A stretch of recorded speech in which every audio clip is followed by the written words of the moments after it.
What's going on, my fellow YouTube viewers, Xeon Knights and Duelists? This is Raven, and we're going to be doing a deck profile today on my main deck that I've been running, and it is of the sexiest archetype in all of Yu-Gi-Oh! Amazons? No! Not Amazons! Wachow! Harpies are the sexiest archetype in all of Yu-Gi-Oh! How dare you speak otherwise? This is my main deck, ladies and gentlemen. I've been playing Harpies for months now recently. Sadly, a fellow Yu-Gi-Tuber, well, I wouldn't consider myself a Yu-Gi-Tuber, so I wouldn't say he's a fellow, but another person on YouTube, he's a Yu-Gi-Tuber. I'm not. I'm a variety channel. He beat me to a Harpie profile. Damn you, Seto Kaiba! So, unfortunately, I feel late to the party. I had planned on doing this a couple days earlier, but I've been busy with work and editing some things for the next episode of the Funny Flock Adventures, which you should all check out because it's freaking hysterical, and the next episode is amazing, and you need to check it out. Alright, let's get straight into the deck profile. I play 3 Harpie Chandler. Harpie Chandler is an amazing card in this deck. It makes the deck work in a variety of ways. Basically, Harpie Chandler allows you to ditch a Harpie card from your hand and then get a special summon of a Harpie from your deck in face-up defense position. If Harpie Chandler is on the field with a dragon, she becomes level 7. So you can use her effect, ditch a card, summon Harpie's pet dragon, and then she becomes 7, and then you can exceed for 7 for Big Eye, Flare Metal Dragon, Dracosec, whatever you want. Harpie Chandler makes it happen, or if you just get another Harpie, rank 4s all day long, and you're good to go. Harpie Chandler is an amazing card for this deck, and she's pretty sexy. She reminds me of a character, she looks like she would be in Queensblade or something, I don't know. But she's pretty hot, look at that. And she's wearing biker shorts, because, you know, Konami loves to censor the Harpies, so I don't know what a Harpie would be doing riding a bicycle, but anyway. I then play 3 Harpie Harpist. Harpist is a great addition to the deck. It helps us search more on top of our Hysteric Sign, which we'll get to when we get to the Magic cards. When this card goes to the graveyard at your end phase, you can search for a Harpie card less than 1500 attack. So you basically will set up your Chandler, play Harpist, Xyz, detach Harpist from your Xyz, Harpist goes to the grave, end phase, you get another Chandler. This way on your next turn, you can go into a different Xyz, or, you know, set up some other plays, but Harpist ensures that your next turn is going to be a live one for you. So, great card. I then play 2 of the all-powerful and sexy Harpie Queen. Not only is she the strongest, just normal Harpie monster in the deck, she is the queen of the Harpies. Look at that. Look at those leggings. Harpie Queen, basically, her effect is pretty lackluster for being the queen of the Harpies, but you essentially discard her from your hand for Harpie's Hunting Ground. So she's basically terraforming, and she's also 1900 beater, so she's pretty good. I run her at 2. Don't really see a point. Oh, there she goes. Don't see a point in having more of her, but through playtesting you can decide yourself. I play 2 Harpie Dancer. Probably the only card that Konami ever censored of Harpies that makes sense, because she's supposed to be a dancer, and she's wearing like a leotard thing. The censorship makes sense, but still, you know. We want to see the Harpie boobs. Anyway, Harpie Dancer's effect basically is you can target a wind monster you control, return it to the hand, and then you can normal summon another wind monster again. Basically allowing you to pop another card with Hunting Ground, which, if you don't know what Hunting Ground does, we will get to that when we get to the Magic cards. So, these cards are considered Harpie Lady in the field and in the grave only. Not in your hand, not in your deck. Alright? We then play 3 Harpie Lady. Now, I know you're looking at this and you're going, Raven, what are you talking about? Harpie Lady. That's a Harpie Lady 1 and a Cyber Harpie Lady. Yes, but they are all considered Harpie Lady. These cards, different from the others, are considered Harpie Lady no matter where they are on the field. In the deck, in the hand, banished, whatever. they're always considered Harpie Lady. For that reason, you can only play 3 of them. A combination of Harpie Lady 1, 2, 3, or Cyber Harpie Lady. I'd like to play Harpie Lady 1 at 2 and Cyber Harpie Lady really just for the attack strength of the Cyber Harpie and the gains of the Harpie Lady 1. Really no other reason. And I would just play 3 Harpie Lady 1s, but I just like Cyber Harpie Lady so much. Like, plus she's like OG Harpie Lady, like, you know, and she's got a whip, she's got a whole S&M thing going on. She's like, alright, I play Harpie's Pet Dragon and Harpie's Pet Baby Dragon. Look at the baby dragon, he's so cute. Look at him, he's with the Harpie girl, like, oh, look at my little pet. Ooh, ooh, ooh. Looks like she's gonna take him for a walk. The Harpie's Pet Dragon, as I explained before, great in conjunction with the Harpie Chandler because it sets up your rank 7 plays. Harpie's Pet Dragon is just a card, it's a situational card, to be honest with you.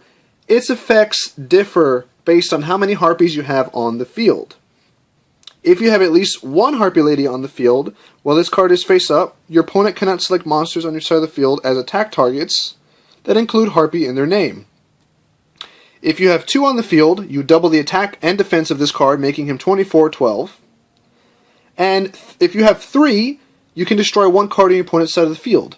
So it's very good if you play your Hysteric Party, and you're getting your field all set up, and then bam, you play Harpie's Pet Dragon. Now you can possibly destroy a card on your opponent's side of the field, stop your opponent from targeting, and Harpie's Pet Dragon is now 2400, which makes the Baby Dragon stronger than the original one, which is pretty cool.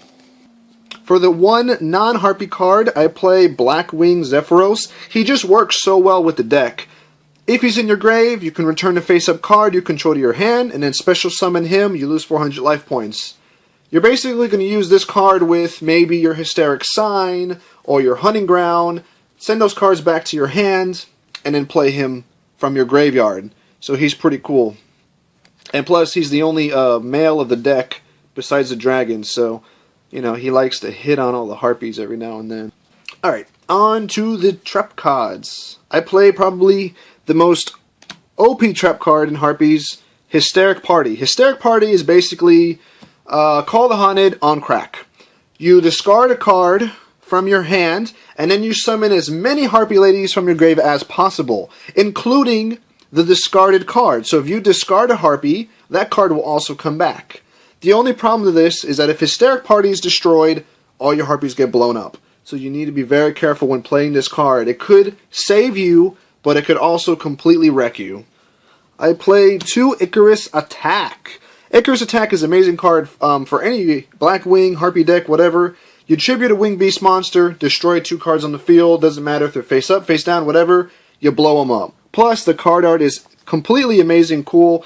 Birdman Joe is like, I am of no use to anyone. I will sacrifice thy life to the Harpie gods. Hiya! Pachow! I play 1 Phoenix Wing Wind Blast. Try and say that 3 times fast. You discard 1 card and return 1 card your opponent controls to the top of the deck.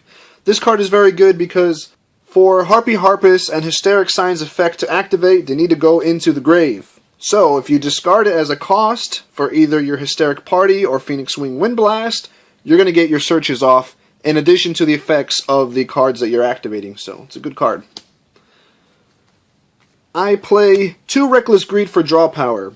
I was thinking of playing Upstart Goblin, but to be honest, the deck is so consistent if you play it correctly, you really don't need to worry about not being able to draw for 2 turns.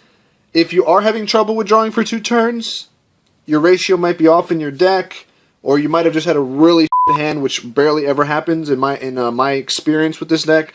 So Reckless Greed is good if you don't want to play Upstart Goblin or Pot of Duality. For the staples, I play a Breakthrough Skill, Solemn Warning, which should be Solemn Strike, Bottomless, Grand Horn of Heaven, and Mirror Force. On to the last trap card, and this is my ace in the hole, so to speak. People never expect this. It is freaking hilarious. And that card is the all-powerful Magical Hats. Why is Magical Hats so freaking OP in Harpies, Raven? Why are you so freaking retarded about this card? Well, ladies and germs, listen up, pay attention, come close to your screen, and listen to the sound of my sexy voice. Magical Hats is amazing. When your opponent's about to attack you, and you have one monster on the field, or two, whatever, you play Magical Hats, put that monster face down, and then you go into your deck, right? And you grab this guy, Hysteric Sign. We'll get to him next. When Magical Hats finishes activating, if your opponent didn't already destroy your Hysteric Sign while it was face down, Magical Hat's effect is going to destroy it anyway for you. So, your Hysteric Sign's going to go to the grave, and at your end phase, you're going to get your 3 searches, and then when your turn begins, you're good to go. Magical Hats is an awesome card. I don't know who would be texting me at 3 o'clock in the morning, but I don't know. On to the OP Magic card of the deck, Hysteric Sign. I've been talking about this card a lot. When this card is activated, you add 1 Elegant Egotist from your deck or your grave to your hand. During the end phase, this card was destroyed. You can add up to 3 Harpie cards with different names from your deck to your hand. They can be magic cards, they can be monsters, doesn't matter. As long as they have Harpie in the name, you can get them to your hand. This card is awesome, because not only do you activate it, you get Elegant Egotist, which allows you to go into rank 4s, but when it's destroyed, you get 3 searches at the end phase, ensuring that your next turn, you're going to be able to do something. An amazing card, and the card art is just beautiful. You got Harpie Chandler with the pet dragon all grown up, and she's just like, I don't know, she looks like she's, I don't know, Gandalfing right now. Is it, "You shall not pass!" For the next Harpie cards, I play Harpie's Hunting Ground. I'm thinking of bumping it up to 3, because pendulums are running rampant. It's ridiculous. I can't believe this. So, Hunting Ground's effect is, when Harpie Lady or Sisters is normal summoned or special summoned, you must destroy 1 spell or trap card on the field. So be careful when you use this card, because it can backfire on you. If you have this card on the field and then you play a Harpie, and there are no magic or traps to destroy, you have to destroy Hunting Ground. Therefore, you no longer have a field spell. Be very careful. But this card is great, because if you have Hysteric Sign on the field, face down, or maybe you activated it, you can use Hunting Ground's effect to pop your own Hysteric Sign, and then you will get your searches off at the end of the turn. It's a great card. And apparently, Harpies eat Ojamas. I don't know why. They don't look very tasty, but that's what they eat. So, I don't know. Looks like something Jabba the Hutt would eat, but I play Elegant Egotist. Most of you know what this card does. If a Harpie Lady is on the field, you can special summon a Harpie Lady from your hand or your deck. This is where the 3 Harpie Ladies come in handy, because only they can be targeted by this card. And I love it in holo because it just looks so cool. And I never noticed, but there's Harpie Lady faces. You turn a card like this, and look at the faces. I play 1 blurry card. I play 1 Harpie Lady Phoenix formation. If you control 3 or more Harpies or Harpie Lady Sisters, you target as many monsters as your opponent controls and destroy them all. The monster with the highest attack power that was destroyed gets deducted from your opponent's life points. Great card. It's basically Raigeki plus Ring of Destruction. Can't complain about that. I play 1 Book of Moon because Book of Moon is... Thank you. I play 1 Lightning Vortex, which really should be Raigeki. I don't need to have another card that makes me discard, so Raigeki would be better in my opinion than Vortex. And the last 2 cards, I play 2 Twin Twister. For the same reason, you discard a card. It can be Harpist, it can be Hysteric Sign, whatever. And then you target up to 2 spell traps on the field, blow them up. And Twin Twister does a good job. Look at it, it's blowing up my own magical hats. How dare you destroy my magical hats, you fiend! On to the extra deck, which is not complete, by the way. Not complete because one of the cards that I used for it on Dev Pro is not even out yet, and because the rank 7s are expensive as and times are rough in the Xeon house. So, not really, I'm just a cheap bastard. I played 2 Harpie's Pet Phantasmal Dragon. Once again, look at the Chandler and Harpie's Pet Dragon are chilling. You know, I think that Christmas in the Harpie house goes a little bit like this. Chandler dear, what do you want for Christmas this year? Oh, Mom, I think I'm old enough. I think I can take care of my own pet dragon now. I was, oh dear, that's a big responsibility there, Chandler. You need to walk him and feed him and make sure he doesn't eat any of your siblings, okay? I can do it, Mom. And then Christmas comes around and, oh my God, look, I got my own pet dragon. He's so cute. Me, me, me, me, me, me, me. And then a couple of years later, and then, that's what I think happens. Anyway, yes, it is. Shut up. Harpie's Pet Phantasmal Dragon. As I was saying, this card's effect is pretty boss. A lot of opponents have a hard time getting around this card. This card's effects can only be applied while it has material. This card can attack your opponent directly. That's baller. Your opponent cannot target any Harpie monsters with effects or for attacks. During each end phase, detach one Xyz material from this card, which you have 3 of. It's an amazing card. It can't be targeted. Your other Harpies can't be targeted. It's basically protecting you. Unless your opponent nukes the field, you're good to go if you have a Phantasmal Dragon on the field. And it's an amazing looking card. I wish this card wasn't holographic. I play Lightning Chidori because he's awesome and he's $14, but he's getting re-released soon in the gold box, so he'll be much more affordable for all us Harpie players and Blackwing players. When he's Xyz summoned, you target a set card your opponent controls, return it to the bottom of the deck, and then you can detach one card, return a face-up card your opponent controls to the top of the deck. He comes in here like, wah! I play the Ice Beast Zero Fine, great card, negates effects and gains attack for each face-up card on the field. I play, my one rank 7 that I do have is nothing to write home about. Gaia the Dragon Thunder Charger. He does piercing damage. Rebellion Xyz, we know what he does. Silent Honor Arc, we know what he does. The other Xyz I'm missing are Flare Eyes Metal, Big Eye, and Draco Sack.